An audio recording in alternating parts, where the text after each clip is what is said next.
नमस्कार। आज के इस खास एक्सप्लेनर में हम एक बेहद दिलचस्प सफर पर निकलने वाले हैं। हम शुरुआत करेंगे ब्रह्मांड में पृथ्वी के विशाल कॉस्मिक पते से और फिर सीधा गोता लगाएंगे इसके बिल्कुल अंदरूनी हिस्से यानी क्रस्ट तक। ये जर्नी वाकई में बहुत ही शानदार और चौंकाने वाली होने वाली है। चलिए शुरू करते हैं। अच्छा, शुरुआत एक ऐसे सवाल से करते हैं जो अक्सर अच्छों को हैरत में डाल देता है। क्या यह मुमकिन है कि जिस ठोस जमीन पर हम खड़े हैं वो दरअसल लगभग 50% उसी गैस से बनी है जिसे हम सांस के रूप में अंदर लेते हैं? जी हाँ, सुनने में भले ही अजीब लगे, लेकिन आज के इस एक्सप्लेनर में ऐसे ही कई बड़े वैज्ञानिक मिथकों से पर्दा उठने वाला है। तो आज के हमारे इस सफर के 6 अहम पड़ाव होंगे। पहला कॉस्मिक एड्रेस, दूसरा आकार और गुरुत्वाकर्षण, तीसरा गतियां और समय, चौथा अक्षांश और ज्यामिति, पांचवा पड़ोसी और उपग्रह और छठा पृथ्वी के अंदर की दुनिया। चलिए पहले पड़ाव पर चलते हैं, पृथ्वी का कॉस्मिक एड्रेस। अब अंतरिक्ष में हमारी लोकेशन क्या है, इसे हमेशा याद रखने के लिए एक बड़ा ही मजेदार नियम है 35 का नियम। इसका सीधा सा मतलब बस ये है कि सूरज से दूरी के मामले में पृथ्वी तीसरे नंबर पर आती है, और अगर साइज यानी आकार की बात करें तो ये हमारे सौरमंडल का 5वां सबसे बड़ा ग्रह है ना? एकदम आसान। यहीं पर गोल्डीलॉक्स जोन का कॉन्सेप्ट बहुत अहम हो जाता है।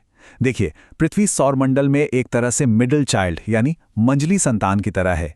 एक तरफ शुक्र ग्रह है जो ग्रीन हाउस गैसों के चलते भट्टी की तरह उबल रहा है, और दूसरी तरफ मंगल जो बर्फ सा जमा हुआ एक ठंडा रेगिस्तान है। पृथ्वी इन दोनों के ठीक बीच में एक ऐसे परफेक्ट टेम्परेचर वाले बैंड में है जहां जिंदगी के पनपने के लिए एकदम आदर्श माहौल है, ना ज्यादा गर्म ना ज्यादा ठंडा। अब यहाँ एक बड़ा दिलचस्प पॉइंट आता है कि पृथ्वी को ग्रीन प्लैनेट क्यों कहा जाता है। एग्जाम्स में अक्सर एक ट्रैप होता है जहां लगता है कि इसका कारण सिर्फ पेड़ पौधे या हरियाली है, लेकिन असल वजह है एक पूरा का पूरा कॉम्प्लेक्स इकोलॉजी सिस्टम। इसमें सिर्फ पेड़ ही नहीं बल्कि जानवर, समुद्र के सूक्ष्म जीव, हवा का बहाव और खनिजों का पूरा चक्र शामिल है। ये सब एक दूसरे से ऐसे गुंथे हुए हैं कि इसी पूरे लाइफ सपोर्ट सिस्टम की वजह से इसे ग्रीन प्लैनेट का दर्जा मिला है। आगे बढ़ते हैं हमारे दूसरे पड़ाव की तरफ, आकार और गुरुत्वाकर्षण। बचपन में स्कूल में जो एकदम गोल ग्लोब देखा था ना, असल में हमारी पृथ्वी वैसी है ही नहीं। पृथ्वी वास्तव में एक जियोइड शेप की है। इसे ऐसे समझते हैं, मान लीजिए एक गीली मिट्टी की गेंद है जिसे एक डंडे पर रखकर बहुत तेजी से घुमाया जा रहा हो। क्या होगा? घूमने की वजह से वो मिट्टी बीच से बाहर की ओर फैल जाएगी और ऊपर नीचे से चपटी हो जाएगी। ठीक इसी तरह अपने अक्ष पर लगातार घूमने से जो सेंट्रीफ्यूगल फोर्स पैदा होता है, उसकी वजह से पृथ्वी इक्वेटर यानी विषुवत रेखा पर थोड़ी उभरी हुई है और ध्रुवों पर चपटी है। और मजे की बात यह है कि इस जियोइड आकार का सीधा असर वजन पर पड़ता है। इक्वेटर पर पृथ्वी का हिस्सा केंद्र से थोड़ा ज्यादा दूर है, इसलिए वहां गुरुत्वाकर्षण का खिंचाव कम हो जाता है और तराजू पर वजन भी। इसके उलट पोल्स यानी ध्रुव चपटे होने की वजह से केंद्र के ज्यादा करीब हैं, तो वहां गुरुत्वाकर्षण और वजन दोनों बढ़ जाते हैं। यानी अगर वजन कम करना हो तो डाइटिंग करने के बजाय सीधे इक्वेटर की तरफ शिफ्ट हो जाना एक बहुत ही स्मार्ट और मजेदार साइंटिफिक स्ट्रैटेजी हो सकती है। तो अब आते हैं तीसरे पड़ाव पर, गतियां, मौसम और समय। जरा 30 किलोमीटर प्रति सेकंड के इस आंकड़े पर गौर करते हैं। हमारी पृथ्वी अंतरिक्ष में एक विशाल स्पेसशिप की तरह इसी जबरदस्त रफ्तार से सूरज की परिक्रमा कर रही है। यह स्पीड एक बंदूक की गोली से भी कई गुना ज्यादा है। लेकिन सबसे हैरान करने वाली बात यह है कि हमें इसका जरा सा भी एहसास नहीं होता। वो इसलिए क्योंकि पृथ्वी पर मौजूद हर एक चीज, हम सब एकदम सहजता से इसके साथ साथ मूव कर रहे हैं, बिल्कुल वैसे ही जैसे एक उड़ते हुए हवाई जहाज के अंदर बैठे हुए हमें उसकी स्पीड का पता नहीं चलता। अब यहाँ ट्रॉपिकल ईयर और एनोमलिस्टिक ईयर के बीच का एक बहुत ही बारीक लेकिन जरूरी फर्क समझते हैं। ऋतुओं का एक चक्र पूरा होने में 365.24 दिन लगते हैं, ये तो हम जानते हैं। लेकिन पृथ्वी जिस अंडाकार रास्ते पर चलती है, गुरुत्वाकर्षण के कारण वो पूरा का पूरा ट्रैक भी अंतरिक्ष में धीरे धीरे खिसकता रहता है। तो उस खिसकते हुए ट्रैक पर सूरज के सबसे करीब वाले पॉइंट तक वापस पहुंचने में पृथ्वी को लगभग 4 मिनट और 47 सेकंड का एक्स्ट्रा समय लगता है। इसी अतिरिक्त समय वाले साल को एनोमलिस्टिक ईयर कहा जाता है। और ये जो 23.5 डिग्री का अक्षीय झुकाव है, ये मौसम के इन अहम पड़ावों को एकदम साफ कर देता है। 21 मार्च और 23 सितंबर को सूरज की किरणें सीधे इक्वेटर पे पड़ती हैं, जिससे पूरी दुनिया में दिन और रात बराबर होते हैं। इसे इक्विनॉक्स कहते हैं। वहीं 21 जून को सूरज कर्क रेखा पर एकदम लंबवत होता है, जो समर सॉल्स्टिस है, और 22 दिसंबर को ये मकर रेखा पर होता है, यानी विंटर सॉल्स्टिस। ये पूरी ज्योमेट्री हमारे मौसम के चक्र को बड़ी खूबसूरती से चलाती है। चलिए अब रुक करते हैं हमारे चौथे पड़ाव का, अक्षांश और ज्यामिति। यहाँ एक बड़ी आम गलतफहमी है। अक्सर लगता है कि चूंकि 90 डिग्री का आधा 45 डिग्री है, तो 45 डिग्री अक्षांश पर पृथ्वी की गोलाई भी इक्वेटर की आधी होनी चाहिए। लेकिन पृथ्वी एक 3D जियोड है, तो यहाँ हमें कोसाइन फॉर्मूले की जरूरत पड़ती है। गणित के हिसाब से कोसाइन 60 डिग्री की वैल्यू ठीक 0.5 होती है। इसका मतलब है कि असल में 60 डिग्री अक्षांश पर पृथ्वी की गोलाई इक्वेटर की ठीक आधी रह जाती है। भूगोल में छिपी ज्यामिति का ये वाकई एक शानदार चीट कोड है। अब बढ़ते हैं पांचवें पड़ाव की ओर, हमारे पड़ोसी और उपग्रह। क्या कभी ये सोचा है कि हमें पृथ्वी से चांद का हमेशा एक ही हिस्सा क्यों दिखाई देता है? इसके पीछे जो साइंस है उसे टाइडल लॉकिंग कहते हैं। करोड़ों सालों के दौरान पृथ्वी के भारी भरकम गुरुत्वाकर्षण ने एक तरह के ब्रेक का काम किया और चांद के घूमने की रफ्तार को बहुत धीमा कर दिया। इस खिंचाव का नतीजा ये हुआ कि आज चांद का अपनी धुरी पर घूमना और पृथ्वी का चक्कर लगाना दोनों एकदम सिंक हो चुके हैं। बस इसीलिए हमें उसका केवल 59% हिस्सा ही नजर आता है और बाकी का हिस्सा हमेशा छिपा रहता है, जिसे हम dark side of the moon कहते हैं। और जब सैटेलाइट्स को अंतरिक्ष में भेजने की बारी आती है, तो इसके पीछे की फिजिक्स और भी मजेदार है। देखिए, पृथ्वी अपनी धुरी पर पश्चिम से पूर्व की ओर घूमती है। इसलिए जब भी कोई रॉकेट पूर्व की दिशा में लॉन्च किया जाता है, तो उसे पृथ्वी के घूमने की वजह से 460 मीटर प्रति सेकंड का एक मुफ्त धक्का या मोमेंटम बूस्ट मिल जाता है। इससे भारी मात्रा में रॉकेट का ईंधन बचता है। फिजिक्स और इकोनॉमिक्स का ऐसा शानदार मेल शायद ही कहीं और देखने को मिले। और अब आते हैं आज के हमारे आखिरी पड़ाव पर, पृथ्वी के अंदर की दुनिया। पृथ्वी के क्रस्ट में कौन से तत्व सबसे ज्यादा हैं, इसे याद रखने के लिए OCl का ये निमोनिक बहुत काम आता है। क्रस्ट में सबसे ज्यादा मात्रा ऑक्सीजन की है, करीब 46.60%। इसके बाद सिलिकॉन और फिर एल्यूमिनियम का नंबर आता है। लेकिन रुकिए, यहीं पर वो सवाल वापस आ जाता है जो हमने बिल्कुल शुरुआत में उठाया था। ऑक्सीजन तो एक गैस है ना, तो फिर वो इन ठोस चट्टानों में इतनी भारी मात्रा में कैसे मौजूद हो सकती है? तो इस रहस्य से पर्दा उठाते हैं। दरअसल क्रस्ट में मौजूद ऑक्सीजन कोई गैस बनकर हवा में नहीं तैर रही है। ऑक्सीजन एक बहुत ही ज्यादा रिएक्टिव एलिमेंट है। वो सिलिकॉन और एल्यूमिनियम जैसे तत्वों के साथ रासायनिक रूप से बहुत मजबूती से बंधी हुई है। अगर इसे आसान भाषा में समझें, तो ऑक्सीजन यहाँ एक तरह के केमिकल सीमेंट का काम कर रही है, जो इन ठोस चट्टानों को आपस में चिपका कर रखती है। मतलब किसी भारी चट्टान के वजन का लगभग आधा हिस्सा असल में इसी बंधी हुई ऑक्सीजन के परमाणुओं का होता है ना? बिल्कुल हैरान कर देने वाली बात। इन सारे वैज्ञानिक तथ्यों को अगर एक साथ देखा जाए, तो एक बात बहुत गहराई से समझ आती है। पृथ्वी का क्रस्ट, इसके महासागर, इसका वायुमंडल और पूरी इकोलॉजी, ये सब मिलकर एक ऐसा लाइफ सपोर्ट सिस्टम तैयार करते हैं जिसका पूरे ज्ञात ब्रह्मांड में कोई दूसरा सानी नहीं है। 1970 में जो अर्थ डे या पृथ्वी दिवस शुरू हुआ था, वो हमें बस इसी बेहद नाजुक और जटिल बैलेंस को सहेज कर रखने की याद दिलाता है। तो आज के इस पूरे सफर के बाद एक बहुत ही गहरा सवाल उभर कर आता है, ये जानने के बाद कि हमारे कॉस्मिक एड्रेस से लेकर हमारी चट्टानों के अंदर मौजूद उस केमिकल सीमेंट तक सब कुछ कितनी परफेक्ट सटीकता से सेट किया गया है, तो क्या इससे ब्रह्मांड में हमारी जगह को लेकर हमारी समझ नहीं बदल जाती? इस बेहद जटिल, सटीक और खूबसूरत सिस्टम के बारे में जरूर सोचिएगा। अंतरिक्ष में हमारा स्थान। अब हमारी पृथ्वी की जो एग्जैक्ट लोकेशन है ना, वो बड़ी दिलचस्प है। वैज्ञानिक इसे गोल्डीलॉक्स जोन कहते हैं। मतलब एक तरफ तो हमारे पास वीनस यानी शुक्र है, जो ग्रीन हाउस गैसों की वजह से भट्टी की तरह उबल रहा है, और दूसरी तरफ मार्स यानी मंगल है, जो बिल्कुल जमा हुआ ठंडा रेगिस्तान है।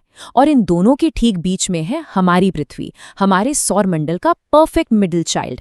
ना बहुत ज्यादा गर्म, ना बहुत ज्यादा ठंडी, जीवन पनपने के लिए एकदम सटीक। और इस लोकेशन को हमेशा के लिए लॉक करने की एक बड़ी ही कमाल की मेमोरी ट्रिक है। बस इतना याद रखना है, पृथ्वी का नंबर 35 है और पड़ोसी शुक्र मंगल है। यहाँ 3 का मतलब है कि सूर्य से दूरी के मामले में हम तीसरे नंबर पर हैं, और 5 का मतलब है कि आकार के हिसाब से यह सौरमंडल का 5वां सबसे बड़ा ग्रह है। बस एक लाइन और पूरा ब्रह्मांडीय पता याद। अच्छा, एक बात बताइए, पानी की वजह से इसे ब्लू प्लैनेट कहा जाता है, ये तो सबको पता है, लेकिन इसे ग्रीन प्लैनेट भी तो कहते हैं। यहीं पर एक बहुत बड़ा ट्रैप आता है। आखिर इसे ग्रीन प्लैनेट क्यों कहा जाता है? अगर आपके दिमाग में पेड़ पौधे या हरियाली आ रहा है, तो रुक जाइए, क्या वाकई सिर्फ पेड़ों का होना इसे हरा भरा बनाता है? बिल्कुल नहीं। इसका सही जवाब है पारिस्थितिकी, यानी हमारी इकोलॉजी। पृथ्वी को ये ग्रीन टैग सिर्फ रंग या पेड़ों की वजह से नहीं मिला है, बल्कि इस पूरे कॉम्प्लेक्स एक दूसरे पर निर्भर नेटवर्क की वजह से मिला है।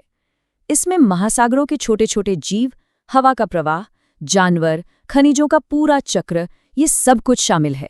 यही वो नाजुक इकोलॉजिकल बैलेंस है जो पृथ्वी को सही मायनों में ग्रीन बनाता है। चलिए आगे बढ़ते हैं भाग 2 की तरफ, आकार, गुरुत्वाकर्षण और इससे जुड़े मिथक।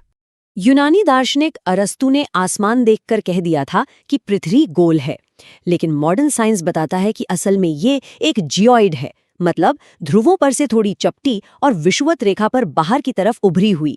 इसे ऐसे समझिए जैसे किसी गीली मिट्टी की गेंद को एक डंडे में फंसाकर बहुत तेजी से घुमाया जाए। सेंट्रीफ्यूगल फोर्स या अपकेंद्रीय बल के कारण वो मिट्टी बीच से बाहर की ओर फैलने लगेगी ना।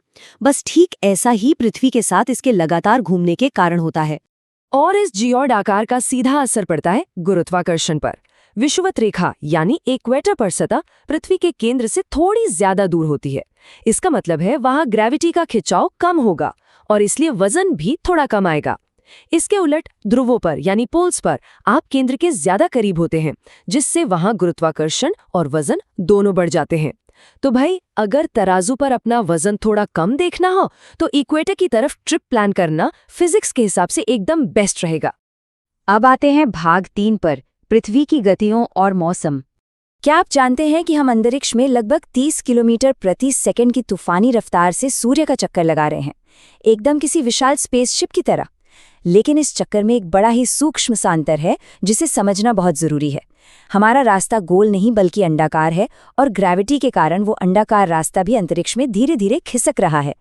इसी शिफ्टिंग ऑर्बिट की वजह से पृथ्वी को सूर्य के सबसे करीब वाले पॉइंट तक वापस पहुंचने में सोलर ईयर के मुकाबले लगभग 4 मिनट 47 सेकंड ज्यादा लगते हैं, और यही टाइम गैप एनामेलिस्टिक ईयर यानी परिवर्ष बनाता है। अब मौसम की बात करें तो ये पूरी तरह से पृथ्वी के 23.5 डिग्री झुकाव का खेल है। इस टेबल को देखिए। 21 मार्च और 23 सितंबर को सूर्य की किरणें सीधे विषुवत रेखा पर पड़ती हैं, दिन रात एकदम बराबर। 21 जून को सूर्य कर्क रेखा पर होता है, जिससे उत्तरी गोलार्ध में गर्मी आती है, और 22 दिसंबर को मकर रेखा पर। इसी 23.5 डिग्री टिल्ट की वजह से ही ध्रुवों पर वो अजीबोगरीब घटना होती है जहां लगातार 6 महीने दिन और 6 महीने रात रहती है। हमारा अगला पड़ाव है भाग 4, गणित और चंद्रमा के रहस्य। अक्षांशों यानी लैटिट्यूड्स को लेकर एक बहुत बड़ा आहा मोमेंट इस नंबर 0.5 में छिपा है।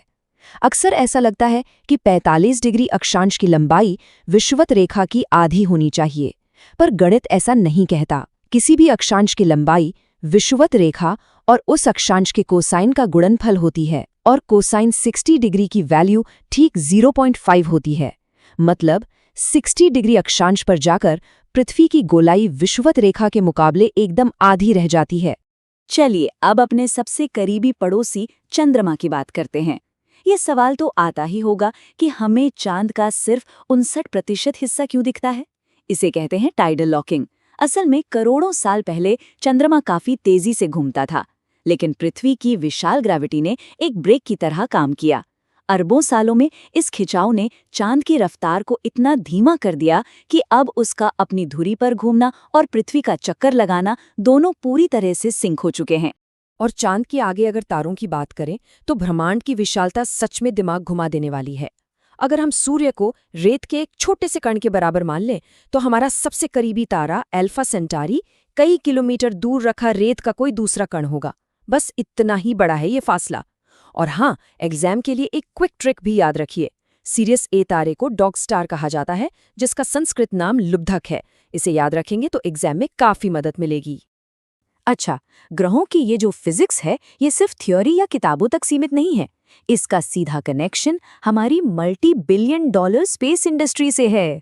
अब यही सवाल ले लीजिए, दुनिया भर के ज्यादातर सैटेलाइट्स पूर्व दिशा की ओर ही क्यों लॉन्च किए जाते हैं, पश्चिम की ओर क्यों नहीं? काफी लॉजिकल सवाल है ना? इसका जवाब है इस नंबर में 460 मीटर प्रति सेकंड। देखिए, हमारी पृथ्वी पश्चिम से पूर्व की ओर घूम रही है, तो जब कोई रॉकेट पूर्व की दिशा में लॉन्च किया जाता है तो उसे पृथ्वी के इस घूमने की वजह से 460 मीटर प्रति सेकंड का एक बिल्कुल मुफ्त स्पीड बूस्ट मिल जाता है। ये फ्री का धक्का रॉकेट को एस्केप वेलोसिटी हासिल करने में मदद करता है और स्पेस एजेंसियों के करोड़ों रुपए के ईंधन की बचत कर देता है। विज्ञान और अर्थशास्त्र का क्या कमाल का मेल है। और अब हमारा आखिरी पड़ाव, भाग 5, भूपर्पटी के रहस्य। चलिए जमीन के नीचे चलते हैं। पृथ्वी के क्रस्ट की रासायनिक संरचना वाकई चौंकाने वाली है। बस ये ट्रिक याद रखिए, OCl। क्रस्ट में सबसे ज्यादा है ऑक्सीजन 46.60%, फिर सिलिकॉन 27.72% और तीसरे नंबर पर एल्यूमिनियम 8.13%। ये डेटा हमें उस ठोस जमीन की असलियत बताता है जिस पर हम रोज चलते हैं। लेकिन एक मिनट, क्या यहाँ कुछ बहुत ही अजीब नहीं लग रहा? ऑक्सीजन तो एक गैस है जिसे हम सांस के जरिए अंदर लेते हैं, राइट? तो फिर हवा में तैरने वाली एक गैस इतनी भारी और ठोस चट्टाने जमीन का लगभग आधा हिस्सा कैसे हो सकती है?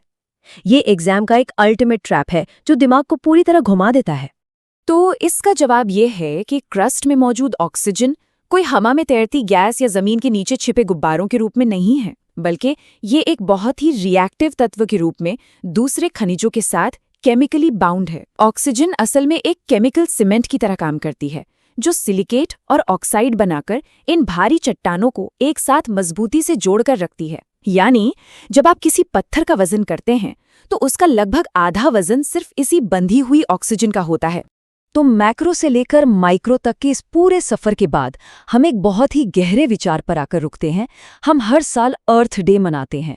भूपर्पटी, महासागर, वायुमंडल और पारिस्थितिकी का ये पूरा जटिल सिस्टम इतना अद्भुत है कि पूरे ज्ञात ब्रह्मांड में हमें इसका कोई दूसरा विकल्प